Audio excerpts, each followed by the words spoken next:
And a new One Queen stage play about the history of drag is making its debut right here in the district. And it's not your average drag show. Travesty was created by global drag icon Sasha Velour, who you may know as the winner of season 9 of RuPaul's Drag Race. News 4's Jummy Olabanji sat down with Sasha to discuss the meaning of travesty and its connection to DC.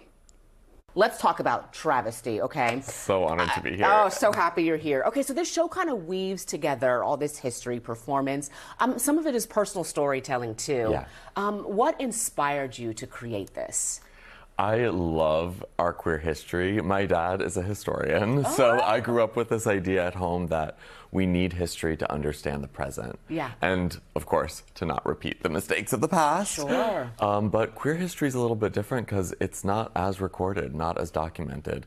We talk about, like, DC drag of the 1800s. We just learned about William Dorsey Swann, the nation's first self-identified drag queen. Yeah. But all of her records were destroyed by the police after her death. So we're struggling to find these stories. And so when I learn about this history, I want to share it with everyone. I want to put it into drag, turn it into fantasy, make drag lip syncs about it, create costumes inspired by that past. So this show charts 500 years of queer history, every drag number set in a different time period, but tied together by this idea that they're all happening in the same space. So you describe this as, you know, an experimental work, so to speak, but what makes it different than maybe some past productions that you've been a part of?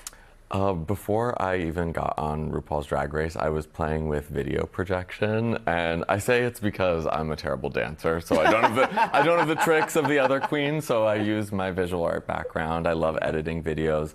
I had terrible lighting at my home bar, so I used to put a spotlight into the projection so I could light myself from the front. Yeah. And I've just been trying to develop those ideas and take them even further. So this show is totally immersive video. There's the set changes. We basically made a theater using video projection that gets destroyed, gets repainted, gets neon signs all over it. I cannot wait for people to see the work that we put into making this fantasy come true. I do real quick want to address some of the attacks on the art of drag that we've seen. We've seen growing anti-drag bills.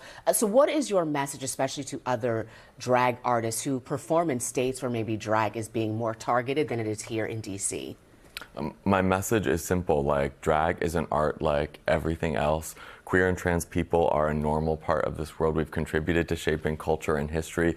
I say you can't even imagine the world without queer and trans people because we're a part of it like everyone else. You know, the name travesty, it was originally a word for drag, for cross-dressing transformations. And the fact that it's seen as a very judgmental word, I think shows for something so natural, why do we keep getting labeled as a perversion or as something new? You know, why did you want to highlight especially DC's drag scene in this production? Yeah, we have special guests. I always want to showcase like the entirety of the art of drag, and it's impossible to do that as one person. So I always want to bring in some of the drag that I love that inspires me.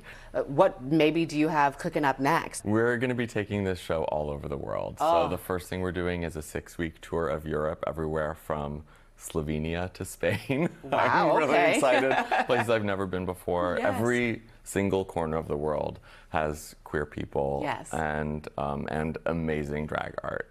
So I'm excited to just make those connections and keep spreading the word and hopefully keep putting on shows and entertaining people. It's my favorite thing.